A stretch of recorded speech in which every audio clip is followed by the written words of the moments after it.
Hello, everybody. Thanks for joining Green Room on Air today, and I'm Ray Renati, your host. My guest today is Lisa Hori-Garcia. She's an actor, director, and educator, and a longtime member of the San Francisco Mime Troupe. For more than 20 years, she's been helping create bold, funny, thought-provoking theater, while also working with young people to find their own voices through the arts. I'm excited to talk with her about theater, activism, creativity, and what she's learned from a career spent bringing stories to life. And also the Mime Troupe's new show that is going to be playing this summer. Lisa, welcome to the podcast. Thank you so much, Ray. Thanks a lot. Really appreciate the time, the platform to be able to share with your audience a little bit of what we're cooking up over here at the Mime Troupe with our summer show. Yeah, tell us what's happening with the summer show and how far it's gotten and what it's going to be about and what it's called. Okay. Let's see. How much can I tell you? Let's see. What do I know? The 2026 summer show is called Wreckage, a musical tragic comedy. It's, as always, it's free in the parks.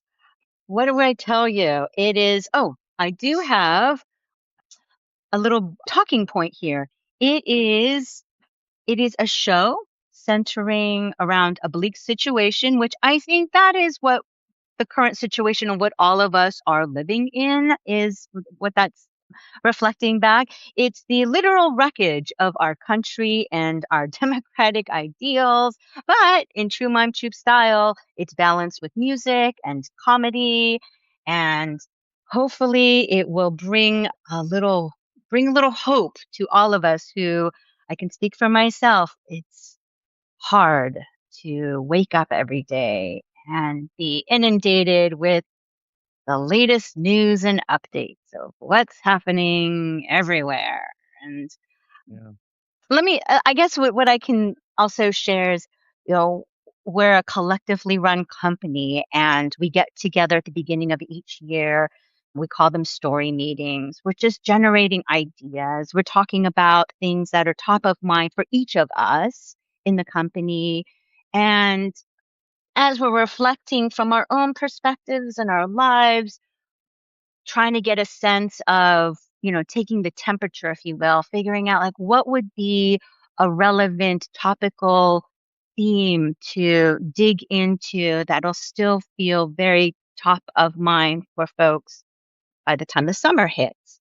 Mm-hmm. And this year was tough. It was really hard. There were so Why? many things that I feel like with this administration and the level of just throwing things and distractions and wars and detention centers and protests and people being murdered and American citizens being murdered in the streets and things that are happening with the education and what's happening with the environment and what's going on with our produce and our gas prices. And I mean, the list goes on, not to mention Epstein files, which don't look over there, don't look behind the curtain.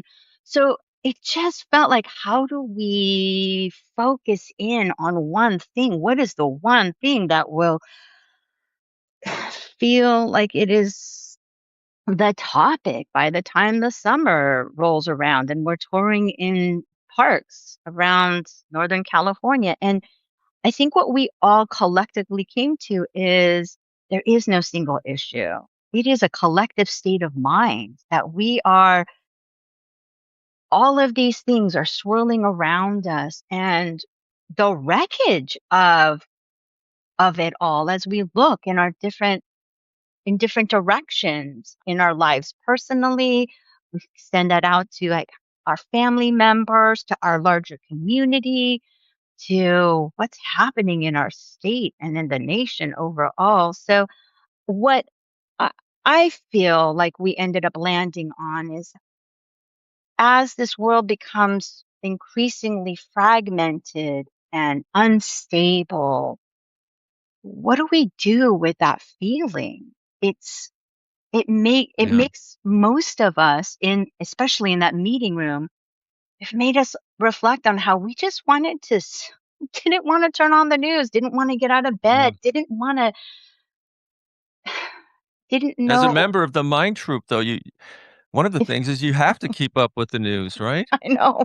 I know. You have no Ray, it's choice. so, I know. So I think underneath all of that, we realized that maybe what we needed in the room, and maybe what we can share and bring out to our audience, is that feeling of gotta find some hope and gotta feel the community. We can't do this alone. So if we're surrounded by this wreckage, can we build something new from it? But we can't do it individually, but it does start with the individual. And okay, and like you mentioned, we got to make it, it is going to be political. We're going to have some satire. It's got to be funny at a time Yeah. when we were feeling not very funny. It's got to feel ultimately like there's a grain of something there that everybody can hold on to. And I think this year for me personally, the show felt like it's like what I needed. What was the remedy that I was looking for? Because I was having a hard time showing up for my life some days because it's just so depressing. Yeah, it's every day is a new catastrophe. Yeah. You could have Yeah. one character who's like navigating through life, meeting one catastrophe after another. Well, in Wreckage, we're following four different characters. We wanted to Ah, really give a sense of different aspects of the wreckage that people are experiencing. And yeah, then universally, you may be sitting in the audience and be like, well, that's not me, or that's not what I'm experiencing specifically, but that this is more of a collective looking around. Yeah, all of these things are touching me on some level. And I think that like I said, I think we're not offering any answers to like, this is what we need to do next. It's more reflection of what do we need to make happen? What one thing that we talked a lot about in the room with all of the designers and artists and actors and musicians is what do we need to let go of? Like on an individual yeah, level. You know, right. we don't want to destroy the whole thing, but there are certain comforts and possessions and even ways that our lifestyle that we may have to consider seriously letting that go in order to be able to start collectively rebuilding our society and leaning into democracy one more time, but with Like what different kinds of things would you have to let go of? I I think that that's up to the individual, and I'm hoping that that's what these four storylines that we present in Yeah, Wreckage will help. We see how these four people what they have to contend with, and the insights that they gain from their situations, and looking forward into the future. We don't know at the end. This is not a happy ending per se. We don't know what's going to happen to these characters at the end. We're not going to know what's going to happen to them until there's some kind of a societal change or shift. But I think yeah, that that dot is kind of what we're all living in right now. Just yeah. waiting for like what is possibly going to happen next, and how are we going to get out of this? What is the next thing? But What about what yeah. about AI? How do you feel about that? Ooh, how do we feel about AI? Listen, so yeah, we're exploring lots of different storylines, introducing lots of different themes and navigating the world around us. That includes AI, misinformation, the political division that we're living in, you know, looking at historical memory through the lens of one of our characters who she was born and her parents were in a Japanese internment camp at Tule Lake during World War II here in California. We're also looking at community responsibility The AI piece of it, it's even doing the research for this, Ray. Every time we're like, all right, here we go. What's the latest? What's the latest happenings in the AI world every single day? Oh, here we go. Anthropic has gone public. Oh, Elon Musk is doing this trillion. He's a Trillionaire. trillionaire now. Yeah. All of the, we're watching documentaries. We're trying to keep up on the latest research on it. It's swirling around us. And I think there's definitely a strong commentary that we make about that, where, I think that sorry that I'm all over the place. It's also because I'm very That's okay. excited about this piece. I think that we're also trying to give people a chance to see where they fit into these stories. And we have one character who is a developer in Silicon Valley, and he's really grappling with, I came into this world, into Silicon Valley as a software developer to create things that were going to be really that we're going to help people, that we're going to help individuals, that we're going to assist and be tools, that we're going to make life a little easier. And through the course of meeting him, we realized things that he had developed in the 90s and the way that they have now turned. Instead of just a simple GPS, now it has been turned into tracking devices that everybody has in their pockets, their phones. And he's like, that's not what I came into here to do. It's not about surveillance, not about tracking people. I just wanted to do good in the world. And the next level of AI is introduced when we have this character named Claudine that he has been part of the development team for. And we see how she becomes more and more. She has a line. She's like, I'm always on. You can't turn me off. And the Mhm. characters are like, no, no, no, I don't want you on. I don't want you listening. And they try to turn their devices off. And then she pops up. She's like, always on, always on. And Oh they're gosh. like, no, stop with this madness. But we are in this madness now. Like that is the reality. So we have a commentary about AI in there. Mm. Oh, I was just reading an article in the New York Times yesterday. hmm, The world's leading, well, the America's leading forensics person for s- electronic surveillance and other deep fakes and things like that.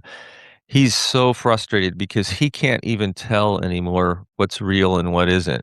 People are constantly sending him videos and pictures from war and other things, and he can't tell if they're real. hmm. Um, and he and his wife were living in Berkeley. He got so sick of it, he moved to a cabin in the hills of Vermont to try to get away from it all. But he's still getting these emails from all over the world, and it's driving him nuts.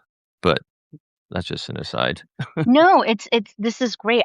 If you don't mind, if I can sort of go off the path for just a second. So Yeah, I've been at the Mime Troupe now since early 2000, and I came into the company as an actor, and we wear lots of hats when yeah, we come here. And right. one of the hats that I got to wear as soon as I got walked in the door was through the educational wing. We have a youth program, and I came in as a teaching artist, and then shortly thereafter became the program director of our youth project. And it's one of the things that I feel has helped me stay connected to, youth culture, pop culture, like how they're talking, what's top of mind for them. And this year, our spring YTP cohort created a piece that was centered around AI. They had these conversations. They have their own little writer's room. You know, what Mm. are we going to write a show about? What's relevant to us as, 12 to 18-year olds? And they were throwing around different ideas like, we hate ICE, we hate this, we hate that.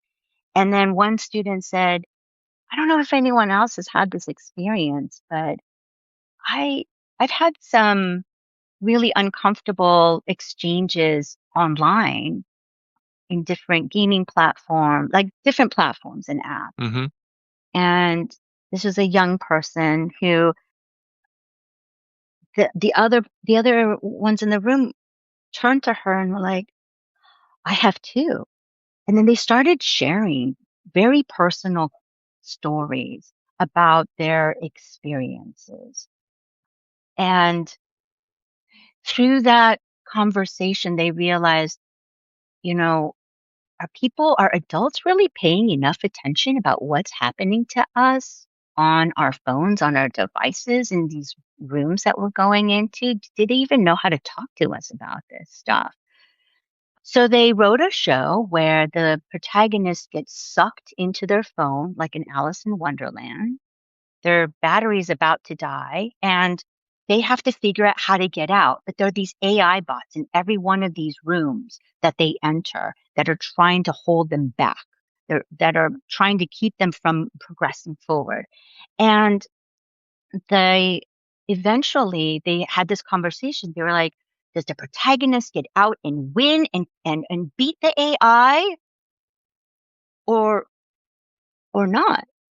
And Mm. we asked them, well, where do you think, from your perspectives, where do you think things are going? You're like, well, it seems like adults aren't really paying attention and not putting restrictions or regulations on stuff. It does feel like we're going in a direction that, like to your point, you don't know what's fake or what's real anymore. And how do we protect? They were, I mean, they're young people already, but they're like, how will we protect like my younger brother or my younger sister, as they get older and are on these devices more? So at the end of their show, they decided that the A-bot wins and that Mm. human gets trapped or ends up dying, and that the next person that AI bot who initially sucked that our protagonist into their phone, they target their younger sister. And that's how the Mm. show ended. And it Boy. was intense. Everybody in the Wow. audience was like, oh, what? Yeah. So I think that, you know, there's so much that we need to become a lot more. We need to put our attention to learning about what are the things that are happening right now, but they're also happening at a rate that is so hard to catch up, and it's so overwhelming to know what to pay attention to. Well, I think they're happening because these people, these powerful people that own these corporations who put this stuff out, they don't care Yeah. about what it's doing to people. They just wanna make a lot of money. Yes. And even for parents, adults, we don't know what to do. We don't know how to stop it. Yeah. I think I think government needs to step in, which it's not going to. Our current government sure isn't going to, but some Mm, sort of more benevolent form of government needs to step in and have some sort of regulations on these things. Because definitely. the company, you can't leave it up to the corporations. All they're gonna try to do is maximize profits, Mhm. and they don't care what happens to our kids Nope. or to As, adults or anybody. as long as they can continue making a buck off of us. Yeah. Yeah, Right. yeah. I don't know. God, how bleak. It is. But I think so this state of mind, this state of feeling, this feeling of hopelessness, I think that's key to what Wreckage at the heart, what Wreckage is also tapping into. That in this feeling of hopelessness in our society, which is a disempowering one, a disempowered society feels like, we can't shape our future. But that's not true. The future isn't like some far, far off, it is within. reach. It's decisions. It's the decisions that are being or that are happening today. And I keep again, I'm taking it back to these young people. Working with these young people reminds me that it is my responsibility. I am one person. I am an artist. But I do this work, and I'm so proud of being a company member here at the Mime Troupe that it's about reinvigorating that feeling of like all of this is worth fighting for. I got to figure out like how I'm contributing to that, but that it's that those reminders of we have buying power, money, we have voting power. I need people, and especially young people, to remember that their vote counts. Even if you educate yourself on the platforms of like what these politicians are about, and you may not agree with everything that they stand for, but weighing those weighing our choices and making a choice that you feel like is going to help push us in a push us forward in a direction that is leading us back on track is so important. And again, it's, you know, how paying attention, understanding that we have to learn and educate ourselves on the things that are happening around us in order to know how to raise our voice and step into this moment so that we can meet this as we're in this struggle. We have to be able to do this collectively. That's our power. Well, I Yes, hope our vote still counts. I know I do too. I And I try hope not it to doesn't lean get into to the cynicism. I know. yeah, Yeah, I don't want to. I know. I mean, that's even scary about whether or not our vote will continue to count. I don't even wanna go there because I know. that's scary. But But I think that's part of our responsibility as we the people. yeah. We we have to call those things out. And the powers right now are so loud and have so their tentacles go out in all these different directions. But I again, I don't have the answers. We don't have the answers. I think it's about, but when, just like, we create theater, you bring a whole bunch of really creative minds together and you set out on a project. You think, oh, it's going to turn out like this. But at the end, when you have all of these other people working on it, it turns out to be bigger and bolder and even more than the one person could have ever imagined it to be. I think that's what we need to do. We have Yeah. to trust that there are a lot of really smart, creative, big-hearted people who want good things for the next generation, for them, for their family, for themselves right now. But we can't sit back and we can't hide under the covers, which, I'm not pointing fingers. I'm actually pointing a finger at myself. I'm saying it for myself. And Well, but you and the mime troupe, I mean, you're certainly doing your part, I would say. yes, Yeah. and I mean, we need more mime troupes. I hopefully we're inspiring. People will come out into the parks and be like, they might not even agree with our show, but they might be like, you know what? Ray, come on, let's go do our own version. We can say something. We can do a bigger, Yeah. better, but that's what we want. We want to spark those things so that start those conversations, get that activation to happen. We have this whole community component to our shows, which is we get folks from different organizations to come and table as many shows as they can attend.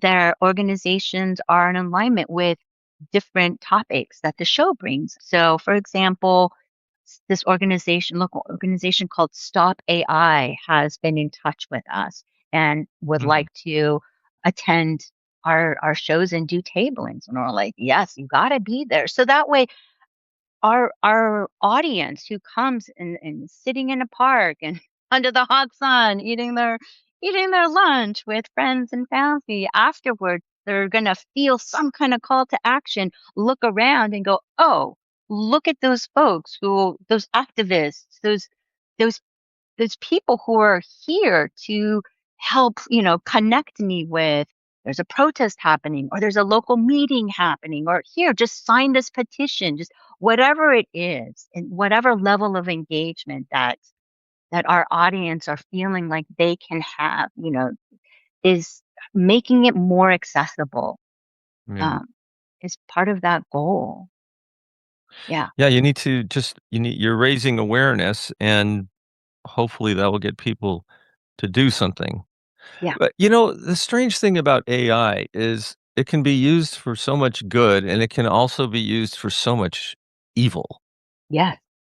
And I don't think we've ever faced anything on this scale before, that's worldwide like this, other than maybe the nuclear, the Cold War. I mean, that was kind of awful too. But this Yeah. is more ubiquitous. I mean, it just gets into everyone's life in Right. so many ways. And for medical reasons or therapeutic reasons or just getting information and learning, that's great. But then there's the dark side.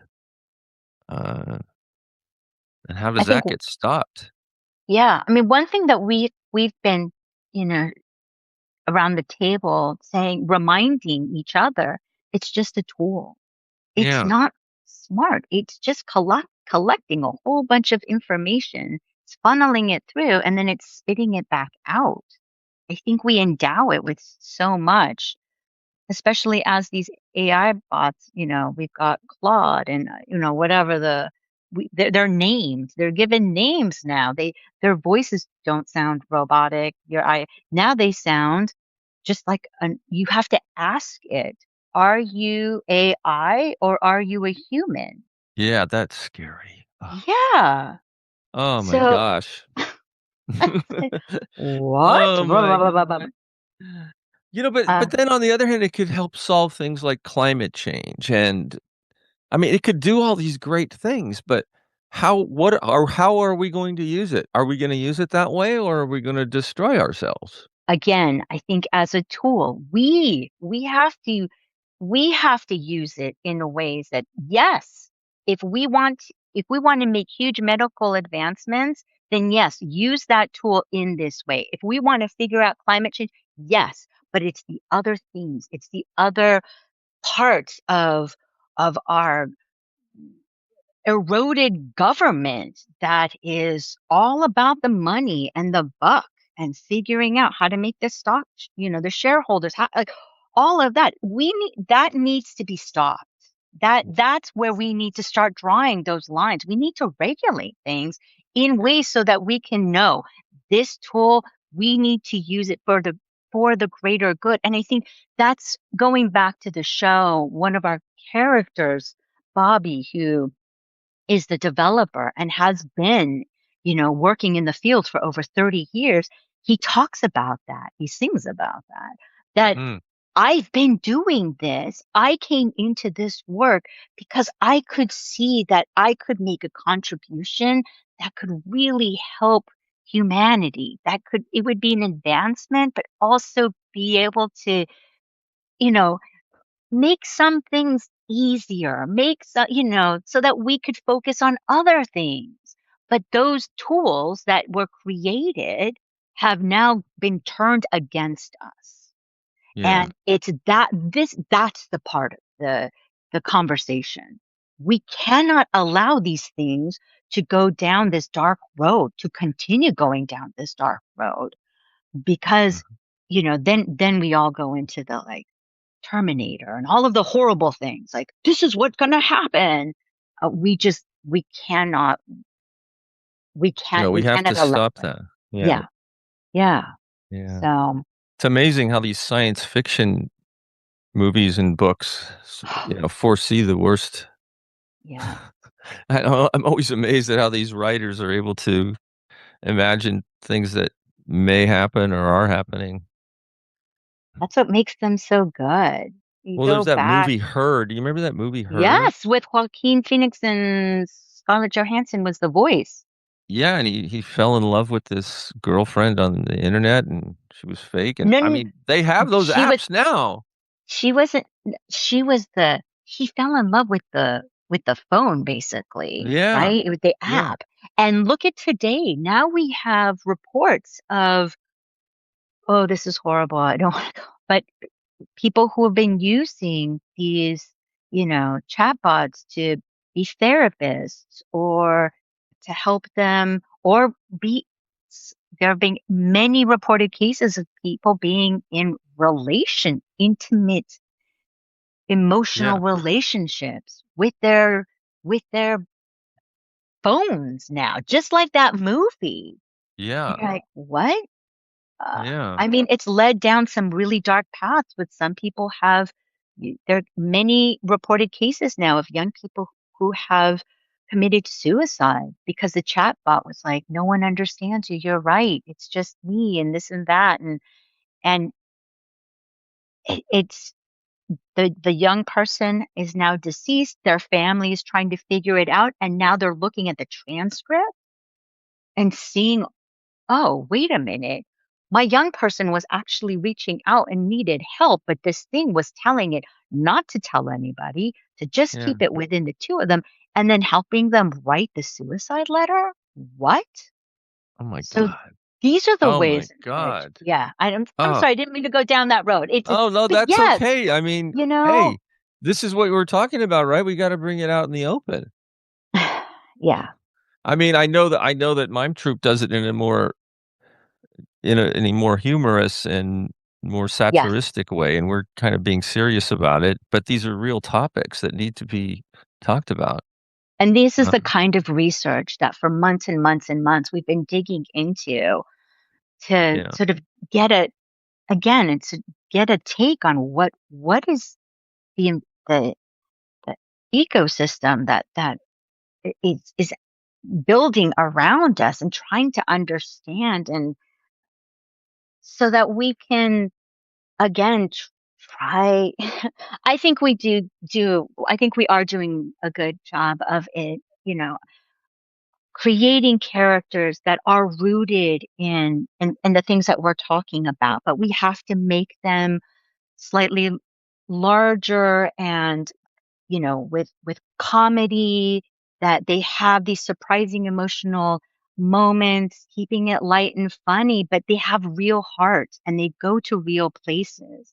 But yeah. because we perform outdoors in the park and you've got wind and dogs and planes and church bells and all these other distractions, it's not like going into a theater with four walls and a proscenium and lighting and that can really get an audience to focus in on what's happening on the stage. We are amongst the elements. And I think we have to ride that line of we're making these characters, bringing real life to them, but again, having to at times make them a little bit bigger and broader than you would in a traditional theater Yeah. so that they, so that the audience sitting outside under the hot sun is able to take all of that in and stay with us. And then we've got amazing songs written by Daniel Savio to just keep things moving and grooving. We've got amazing band. Our head writer, Michael Gene Sullivan, who's been our head writer for over 2 decades now, Yeah. it's been from me as the director on the show. It's been a real gift to get to work with him and Daniel and figure out all the different pieces as they come in every day. We don't come in with a full script. So over the course of 4 weeks, almost 5 weeks, we are literally building the show up until we open on 4th of July weekend. So how it's shaping up is also a lot of conversations that happen in the room while we're putting scenes on their feet. And the actors also have a lot to also contribute in that conversation of like, oh, wait, how did my character from the last time we saw them up to this point and where they're headed in terms of the end of the show, the trajectory, the arc. And so it's a living process that we're in, which is exciting. I think that it's not for everybody. Not every actor likes Well, working it's so like this. different than most theater companies in the process. Yeah. Yeah. So you're opening on July 4th. Where's the show We're happening? actually, yes. So July 3rd, we'll be at Dolores Park. We officially open always July 4th, also at Dolores Park. And then Sunday, the 5th, will be at Yerba Buena Gardens. And then the show is going to be touring all through Northern California. We'll be in Oakland and Berkeley, San Jose. We'll be up in Davis and Ukiah. I'm sure I'm missing some other places. And then we'll round out the summer tour back in Dolores Park on September 6th and 7th, which is Labor Day weekend. So And lots of everything opportunities to catch it. it's all on your website, right? Yes. Yes. And www.sfmt.org. yep. Or you can just And search San Francisco Mime Troupe and you'll yeah, get it. Yeah. there you can do that. And always when whatever the start time is for the show, 2 o'clock, 7 o'clock, whatever, if it's a weekend or day of the week show, that we always have the band plays a 30-minute live set of music before the show. So I always encourage people get there early, bring your blanket, have some Yes. treats with you, get comfy and enjoy the band. They're The music is amazing. great. Yes, Daniel does a right? great job with the music, and the Yes. musicians are fantastic. Always. I Yeah, love it. I love it. So, yeah, like I said, I don't know what we haven't finished the show yet, and we don't yeah. have all the songs yet. And, we're, we're about halfway through our process. So this is really a sneak peek, Ray. I'm telling you things that, come opening, if you and I were to sit down again, you'd be like, so what happened? I'm like, things change. We just go with the flow. Isn't it amazing with theater? Like, you whatever time you have, you'll fit it all in and get it to work no Yeah. matter what, right?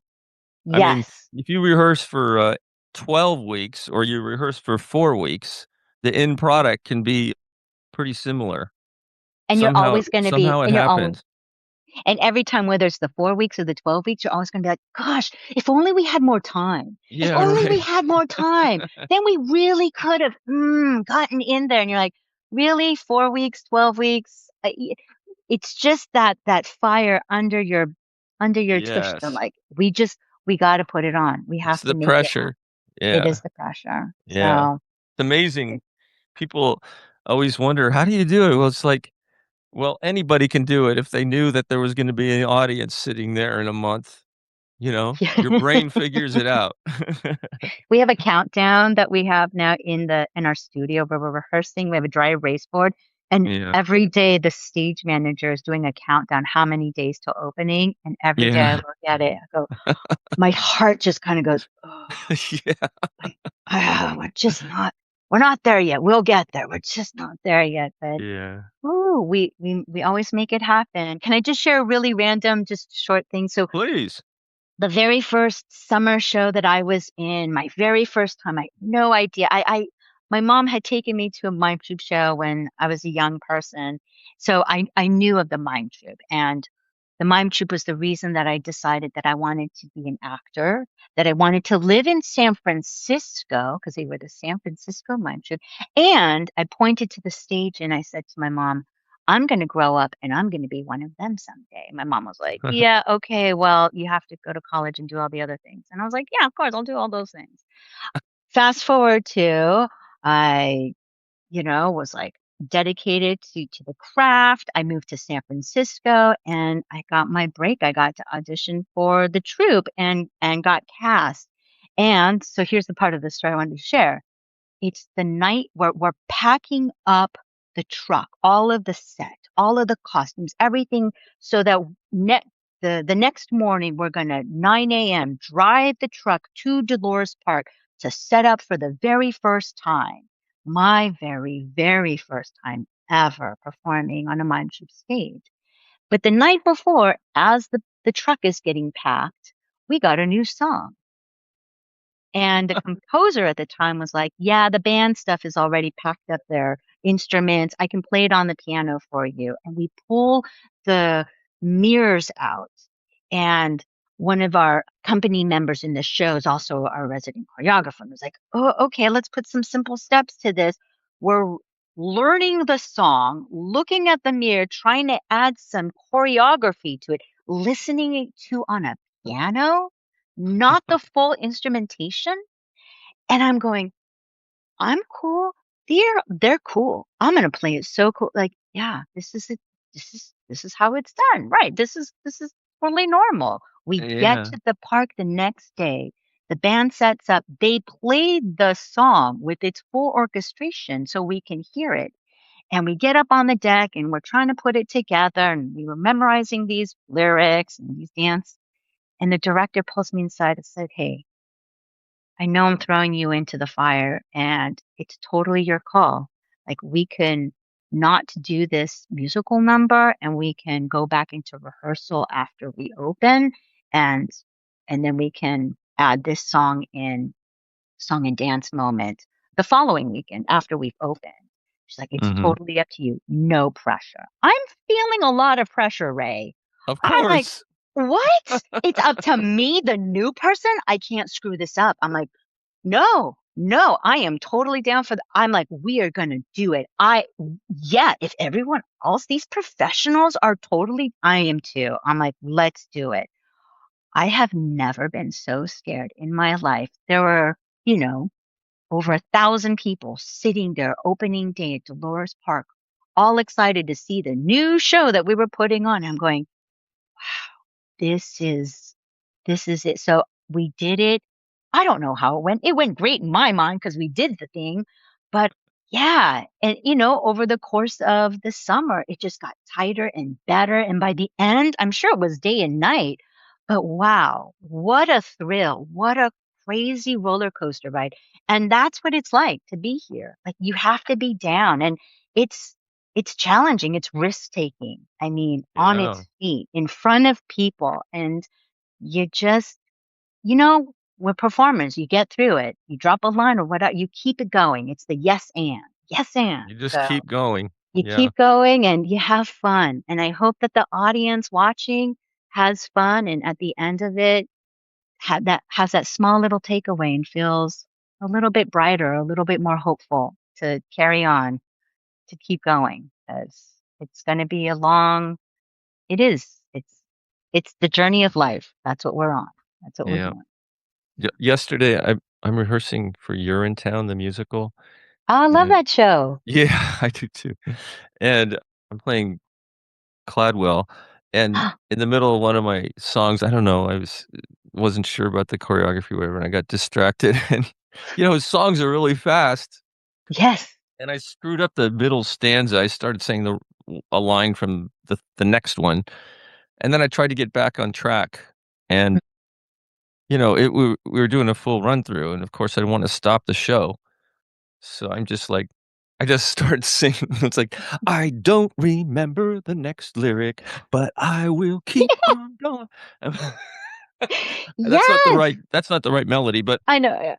and then I got back on, everything's fine, but I looked out, I don't even think the director noticed.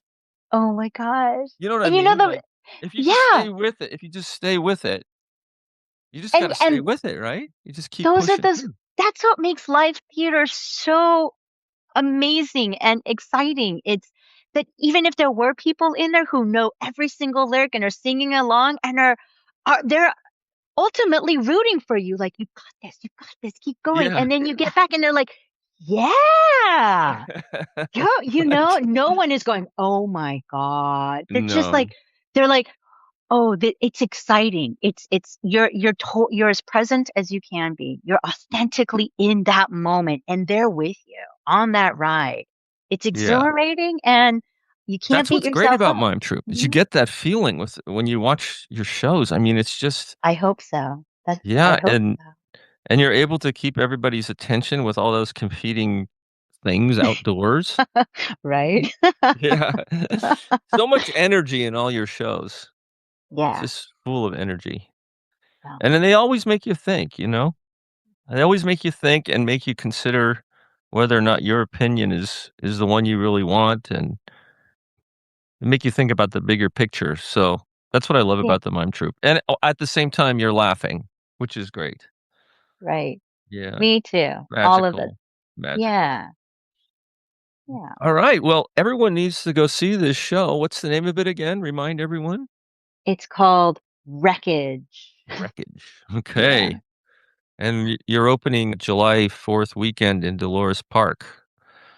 Yep. And all the information is on the Mime Troupe website. Yes. San Francisco Mime Troupe, sfmt.org. I Yep. got that right? That's us. Aha. Yep. And everything is free. You can donate if you want after the show, right? But, to attend is free. Right. I mean, the Yeah. idea is like you got to pay for a movie up front, and you could sit there and be like, "Oh, this is the worst piece of why did I come to this?" Or on what we do is come check it out, and at the end, what is the value of this to you? What did this bring to you? If you're like, "Oh, this is terrible." Okay. Well, then don't drop anything in the hat. But if you feel compelled to support live theater, if you felt like the message was moving to you, if you felt like that kind of community, that you get sitting in the crowd with all these folks who are cheering and booing, and you're feeling lifted, you're rooting for the underdog, you're having all of this, and at the end you feel that little tingle of like, yeah, this is more than just going to see a show. There's something else happening, and then show us with your, whatever you drop into our hat at the end. Show us, what the value of it was, because we don't take any corporate money. We get grants, we get foundation money. Those things are dwindling. This administration has slashed those things. So it's really about individual donors and Yeah. coming out and supporting us. And theater is struggling, as we all know. And so it's, again, to my earlier point, like we have buying power. Where do you put your money? How do you want to show what the value of things are, and what you find is part of the list of like things that we don't want to let go of. We need to keep these things around. And Yeah. hopefully live theater is on that list. We got enough screens distracting us, but it's that Yeah. human to human being in community, getting to have that thing and being outside in a park for a couple Oh, hours. yeah. Oof, I And don't know. human beings need to tell stories to one another. And, Definitely. and Definitely. and we need to stop getting them just from our little phones. We need to keep it human. Yeah. Yeah, Yes, exactly. We need a absolutely. new tagline. Keep it human, folks. Keep it human at the Mime Troupe. Yeah. Well, thanks so much, Lisa, for being on the show, No, thank and you, I'm Ray. really looking forward to seeing Wreckage. Awesome. Well, we'll see you I think are you in Palo Alto area, Mitchell I Park? am. Are you gonna be at Mitchell Park this year, or It's in the works. So okay. just to let your listeners know, our schedule is constantly being updated. We have several to be determined dates still, just because we were having some challenges with getting park permits and whatnot. We don't have to go into all of that, but there are specific places that we always represent, and Mitchell Park is on that short list. We're just trying to lock down a few little details. So check the website. I believe that's going to be happening in August. So again, Mhm. check the website. But yeah, uh, Right. Well, hopefully we're well, if it's not there, I'll go see it somewhere else. But all right. hopefully it's at Mitchell Park since it's 2 blocks from my house. There you go. There you go. All right. Well, thank you, Lisa Hori-Garcia, everyone, and go see the Mime Troupe show this summer. Thank you. Thank, thank you. Bye.